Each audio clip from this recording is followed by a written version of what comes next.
I'm Max Keiser. This is the Keiser Report, a sponge bath for your mind. Stacy? That's perhaps what we are. But right now, you know what? I noticed I'm wearing white and black, which are the two colors of mourning, East and West. And right now, there's a G20 meeting going on over in Osaka, Japan. And, you know, the big story is, of course, that trade war going on between the U.S. and China as China rises. Well, China has apparently risen in power, and now we've only just noticed it, and we're trying to stop it. So it's the end of this period of globalization. There will be a period of deglobalization, I believe. That's the mourning for globalization. Then there will inevitably be another period of globalization, whether it will look like the past 40 years, 50 years of globalization is yet to be seen. Yeah, no, when I see that outfit, I think of a giant ice cream sandwich. Now you've got me thinking about that, you know? That's awesome. Yeah, no, mourning versus mourning in America versus mourning at the cemetery. You know, take your pick. The globalization period that we had is now over. There'll be a new globalization period. It'll be network driven. I predict that America will become a subscription service like Netflix. You will subscribe to America, and they have to offer you a value proposition to keep your subscription alive. And we should be able to figure this out. I think I would happily pay a monthly subscription fee if I got access to America, the enterprise, and they could pay the occasional dividend. Like Andrew Yang is suggesting, okay, $1,000 a month, that's a dividend for my subscription to America, that's fine. There's no coercion involved. There's no coercive taxes involved. I'll happily pay my monthly America subscription for the value that it offers me.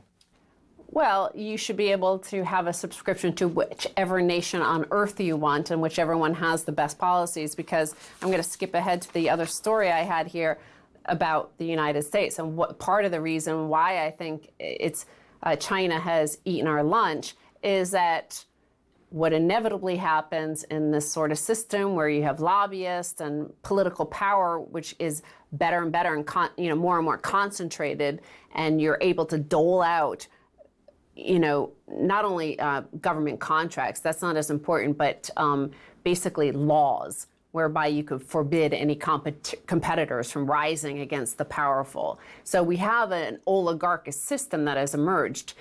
Several studies from Harvard, Princeton, they've all shown that we have basically an oligarchy, that some powerful corporate CEOs control the politicians, and we have a system whereby you can't innovate, the barriers to entry are so huge in so many industries across America. But of course, the number one that we have been looking at over the past year or two has been the healthcare system, partly because we've been subjected to it now that we've returned here, and it's pretty horrific. But I want to look at this one headline from the past week or two, and that was that 3 major drug makers sued the Trump administration to block a rule that would force them to post a drug's list price in their television advertisements. So just for the rest of the world, because this is abnormal outside of America, is you could advertise on television here for your drug products, your pharmaceutical products, which is not allowed to happen anywhere else in the world. But here, the Trump administration, in order to try to get some introduce market mechanisms to this feudal system, is they want these drug companies, pharmaceutical companies, to have to list their prices, name their prices on television, and now they're fighting it because they don't want consumers to know the prices. Right. If you're going to let drug companies advertise like Netflix on TV, and people subscribe to antidepressants, they subscribe to their Prozac, they subscribe to their various medications, and it's sold on television like Netflix. Now, getting back to my idea about selling America as a subscription service, yeah, I think you could have the possible to subscribe to different countries, but more germane to being part of one jurisdiction, that being the United States, you could have a Republican or a Democratic subscription. So I would like you to subscribe to Netflix and HBO and some other streaming service. People subscribe to multiple streaming services. You could subscribe to both Democrats and subscribe to Republicans. And depending on how each one is offering and what's on offer, you would either cancel one or not cancel the other one and have a couple of different subscription services. Now, the pharmaceutical companies have RX subscription. Okay, we pay through, every month we pay them, and they're saying, get our antidepressant pills. We'll make you forget about the fact that you live in a dystopian nightmare. Just give us this money every month and we'll be happy to do that. Now, the fact that they're not posting their prices means that there's room for a better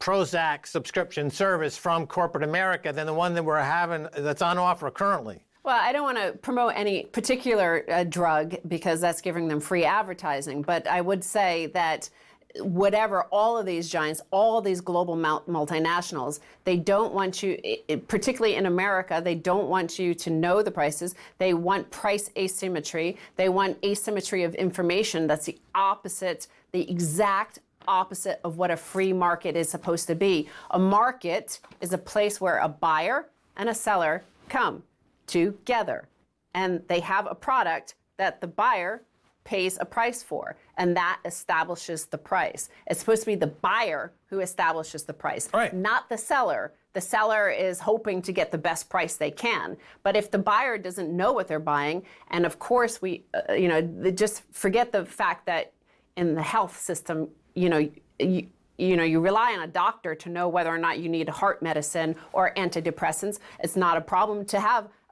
depression. Many people have it, and I can see why, especially in this financial system, an economic system that does marginalize. Right, and the answer to that is competition, yes, right? So if one is not publishing their prices, then you have to make room for someone who is going to publish their price so that they can compete. If there's an oligopoly emerging, then they are colluding and they don't want to compete, then it's up to the government to come up with their own version of it. There should be a government bank because Wall Street banks don't want to compete. They only want to collude. There should be a government bank. There should be a government-offered one-price healthcare system because the current oligopoly doesn't want to compete. They just want to have oligopoly pricing. Well, that's not American.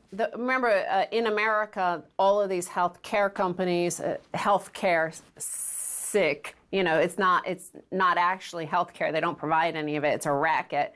They're exempt from antitrust laws. So if you applied the antitrust law, and these same drug makers, by the way, they have, as they own the legislators, they basically prevent Americans from going to Canada or Mexico, where the same exact pharmaceutical products, whatever it is that you need, whatever ingredient, whatever pharmaceutical maker, whatever it is, you're not allowed to cross the border and get it for sometimes 10% of the price of what Americans are forced to pay. Right. There is no such thing as being exempt from antitrust. Okay, that's tyrannical. That's like saying I'm exempt from the Bill of Rights. We're exempt from the Constitution. We're exempt from the rule of law. Okay, yes, the banks do feel that they are exempt from the rule of law, and they are tyrannical, and they are anti-constitutional. When you say banks, of course, that means also pharmaceutical companies. And banks. Everything. We have a financial capitalism here. That's all we have. And this is what I'm saying is like we have the G20 now, and we're supposed to, as citizens of the world, residents of the world, wherever you're living, we're supposed to watch them and these leaders of the world led by America, because America's still the empire, and we're hoping not to lose it. But apparently, like we're told to this is capitalism, free market capitalism. We want it for all the world. But yet at home, this fundamental thing is your fundamental major corporations, which live off the largesse, by the way, of the taxpayer who funds a lot of research and development of these pharmaceuticals through our universities and the National Institute of Health. Well, this is the model they're really doing. They're extracting wealth. That's where Andrew Yang makes sense. Force American corporations in the oligopoly to pay dividends as far as, let's say, $1,000 a month. Force them to pay dividends. If they can't do that, they're not being competitive. They don't have the ability to do so. They're not part of the enterprise. They need to be extinguished. That's it. We need to get tough. We need to be capitalists. We need to be competitive. We can't let tyrannical oligopolies from abroad and domestic to terrorize us with their monopoly pricing. So the other thing that basically the G20 imposes is, of course, the monopoly on seigniorage. So especially the U.S. dollar does run the world. All commodities and trade is basically settled through the U.S. dollar. And that's something they're also losing control of. And they don't want price discovery in that regard, whether it's from Bitcoin or gold. But here's a story that is really fascinating in terms of the subjective theory of value. So when Menger said something along the lines of all value is derived from human consciousness, this is a real, epitome of this. Italy's mafia uses the old Lira as its own parallel currency. A senior police officer revealed in Italy that domestic criminal organizations are still using the pre-euro currency for illicit transactions. It's not clear how the former notes are ultimately exchanged for euros, if at all, though he said officers are still uncovering them. The Lira ceased to be legal tender at the end of February 2002. Right, well, it has everything you need for money. It's scarce, and people treat it as a unit of account and as money. So therefore it is money. That's all you need for money. That's why Bitcoin is money, and that's why the US dollar is probably going to disappear like every fiat currency has ever had the experience of the past 300 years of disappearing. None have ever made it 300 years, except for maybe the British pound, but they've lost 99.5% of its purchasing power, so effectively zero. None of them make it. But you could use this one because the people say, oh, you know, it is money, we recognize it as money, and it's scarce. That's all you need to be money. Well, because if you need a service, or the mafia says they're going to provide you a service and you're going to take it whether or not, you know, if they're willing to accept these banknotes, you know, that's what Paul Krugman, he should love this story, because Paul Krugman, Nobel Prize economist, he says that the US dollar is backed by men with guns. Of course, the mafia is known for having many weapons and threatening people. According to Giuseppe Abore, the deputy in charge of the Guardia di Finanza, when a banknote is accepted by an organization internally, organization, he means mafia, even if it is outside the law as a legal value, it can settle transactions. We are obviously talking about illicit organizations. It's amazing that this banknote only accrued true value once they stopped printing it. Yeah, well, the same thing we saw in Somalia as well. Somalia doesn't have a central bank for the last like 15, 20 years, and they still use, that makes the banknotes that the last central bank that existed there printed makes them more valuable. Right, and 20 years ago in Somalia, the #1 currency in use was Coke syrup. The syrup used to make Coca-Cola, the beverage, that was used as a unit of currency in Somalia for a long time. All right, well, we got to take a break. When we come back, much more coming your way, so take that sponge bath.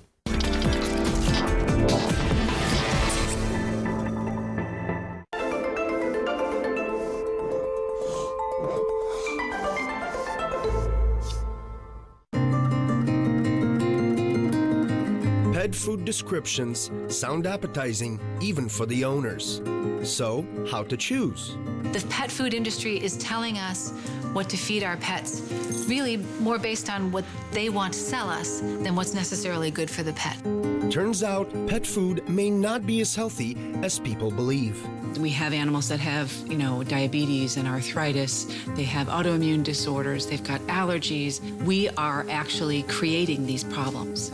It's a huge epidemic of problems. All of them, I believe, can be linked to a very simple problem of diet. And some dog owners tell heartbreaking stories about their pets' last treats. The larger corporations are not very interested in proving or disproving the value of their food because they're already making $1 billion on it, and there's no reason to do that research. In a world of fake partisan news, lies, and conspiracy, it's time to wake up, to dig deeper, to hit the stories that mainstream media refuses to tell. More than ever, we need to be smarter. We need to stop slamming the door on the facts and shouting past each other. It's time for critical thinking. It's time to fight for the middle, for the truth. The time is now for watching closer, for watching the Hawks.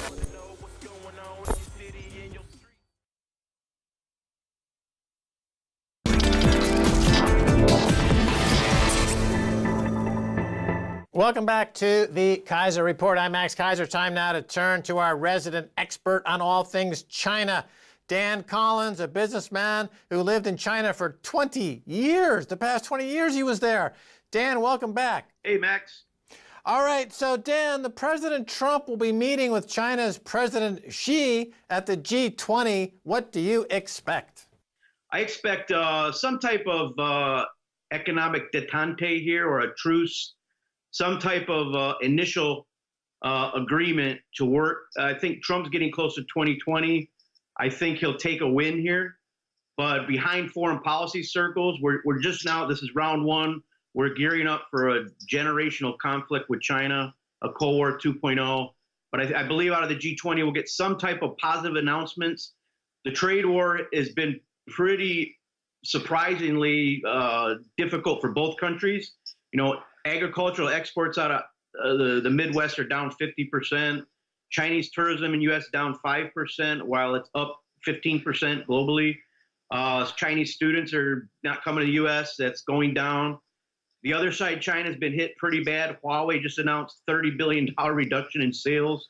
Their economy in general is over-debted now, so and slowing down, which has not happened in 20 years. So expect some type of positive news, but we're still in for the long haul of this confrontation between China and the United States. Right. So when this thing kicked off, I think people were pretty leery about this trade war with China. They didn't think Trump was going to come out of it very well, but it looks like in this game of chicken, he's doing pretty well, as we've described it in previous discussions. And is it fair to say that China is getting squeezed here? I read a story this morning about how they have a U.S. dollar shortage and how that is problematic. Can you explain to the audience how that works? Well, yeah, they are definitely getting squeezed. I mentioned some of their economic indicators. This has caught China kind of in a perfect storm where they're trying to transition their economy into escape the so-called middle income trap. Their wages have gone up 10 times in the last 10 years. So they're no longer, their old business model of cheap labor and export no longer applies. They're trying to transition that economy. At the same time, since 2008, the first financial crisis, I expect another one, but who knows when. So the Chinese banking system now is heavily indebted. There's a lot of off-balance sheet debts that China's incurred. Officially, they're 50% of GDP, debt to GDP ratio. However, many people expect it's multiples of that. There's a lot of misallocation of investments, a lot of money into electric vehicle companies that can't make vehicles, things like to that nature. So yes, China is trying to escape the middle income trap. They have wasted a lot of money supporting industries. They still have a huge portion of their economy that's state-owned enterprises that they need to support. They're not very strong on innovation. So yeah, they are at a critical turning point domestically for their economy. Let's talk about Huawei for a second. So the state media in China threatened Huawei with 56,492 patents. China is indeed leading the world in patents these days. So, Huawei's been in the news a lot lately. What's the current status there? Well, Huawei, people have to realize, is a global company. They have 190,000 workers. 50,000 of those workers are actually Westerners. They have they have R&D centers in 20 different cities across the world. They mentioned their sales this year are going to go down 30 billion. They're pretty much in panic mode at this point. But in terms of 5G equipment, networking equipment, they are the 800-pound gorilla. Nobody can compete. The United States, thanks to our focus on finance capitalism, we don't even have a company that sells 5G equipment. There's basically Ericsson and Nokia, but they're really second out of Europe, but they're really second-rate companies compared to Huawei. So the issue here is with Huawei dominating your telecom network, there's really no way you can stop spying and information going back to the Chinese Ministry of State Security. There's dynamic patching of software. It's millions and millions of lines of code. It's updated all the time. And then the hardware side, there's no way you can check every piece of hardware. So we're at an impasse here where the United States has to stop Huawei from going globally and setting up everybody's telecom networks. But at the same time, there's not many people who can compete with them. Right. It just seems like an intractable problem that typically that one would see right before some conflicts begin. We have global conflicts going back a century or so. Countries find themselves at loggerheads. They can't resolve their issues. There's too much poison on both sides, and shots start getting fired. I mean, it just seems, not to be alarmist, but it just seems that every day you hear about shots being fired in one region or another, and rhetoric getting more heated. As some have said all along, currency wars lead to trade wars that lead to hot wars. So, I mean, the way you describe the Huawei situation, to me, it sounds, as you point out, there's millions of lines of code in dynamic caching systems, right? That means it's like, this is not going to be solved. Either you accept Chinese spying on American citizens and every citizen in the world as a quid pro quo for America's spying that's been going on in America on the global citizens for 30 years already. They set the table on this whole global spying initiative. So, Dan, the question is there any way to get out of this? Well, this is the so-called Thucydides trap, where you have the rising power going up against the declining power. That's the situation with the U.S. and China. We're focused on China right now about IP theft, which has absolutely occurred. Chinese companies like Huawei and ZTE took down entire telecom companies like Nortel Networks out of Canada through spying. However, going forward, it's not an issue of IP theft. It's about out-innovating China. All of the digital technologies were created in the United States. Laser sensors, LCD displays, integrated circuits, and now all of these are made in Asia. So United States is a declining power. We're focused on finance capitalism. We don't treat hard assets. We don't treat investments like hard assets, like a chip foundry. We don't support chip foundries. We support sports stadiums. So the United States, if it wants to get out of this declining power mode, has to start rebuilding its infrastructure. It has to start treating core technologies, manufacturing them at home, and redesign their entire system. I think under Trump, he's trying to do that, bring back production. But it will take this whole rising power versus declining power. I don't see that changing overnight, and I think we're going to continue to see that.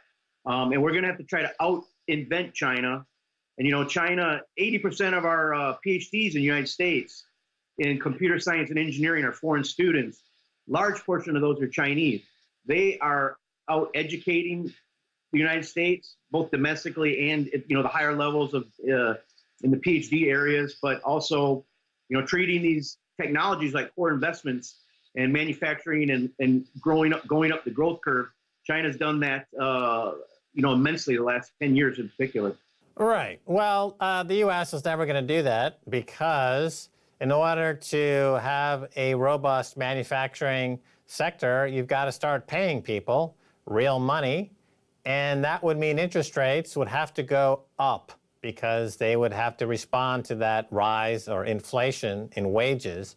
And that would mean all Wall Street banks would have to declare they're insolvent because Wall Street banks are insolvent and the illusion of their having a life is being fed by 0% interest rates. So, America's never going to have a manufacturing capacity ever again, as long as Wall Street zombie banks rule America, and there's no reason why we should think that they won't continue to rule America. So let's play a war games scenario between America and China. It would be a financial war. And the thing about China is that it actually runs on dollars. It doesn't run on yuan. It runs on U.S. dollars. They've had $4 trillion in U.S. dollars in reserves. We send them all of our dollars, and they, in exchange for us giving them all of our jobs, and we send them all of our dollars. Okay, so they had $4 trillion in U.S. dollars. Now it's down to $3 trillion because they've been trying to keep this currency peg alive, and they're willing to burn dollars to do it.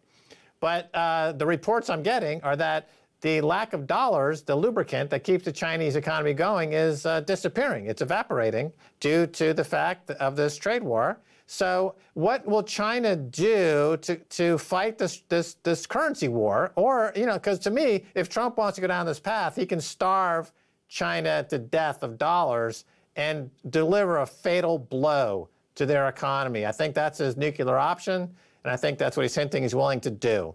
So what can China do in response, Dan?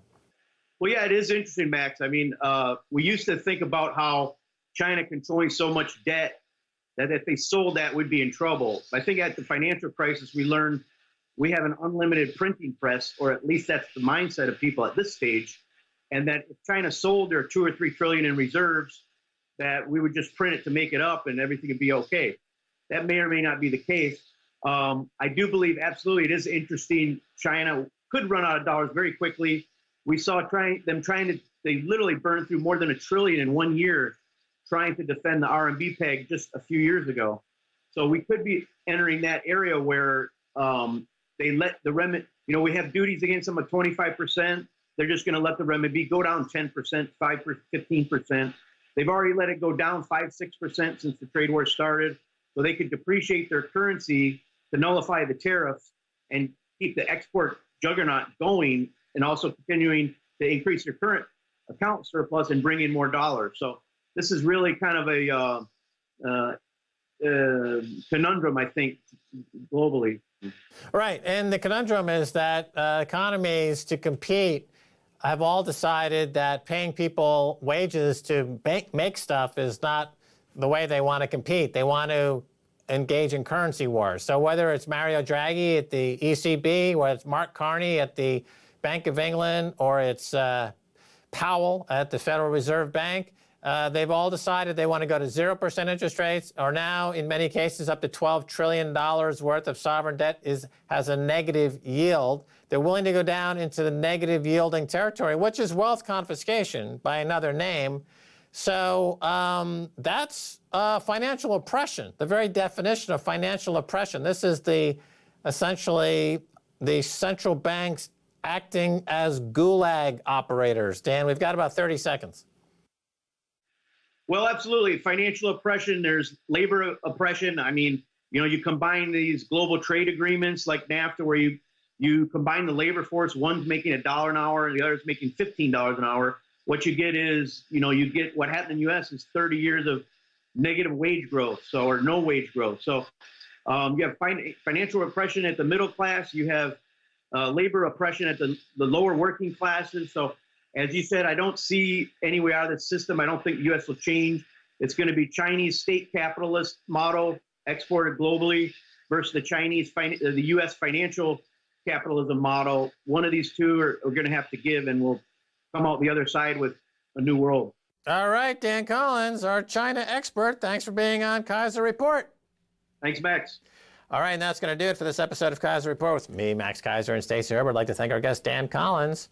If you want to contact us on Twitter, it's Keiser Report. Until next time, bye, y'all.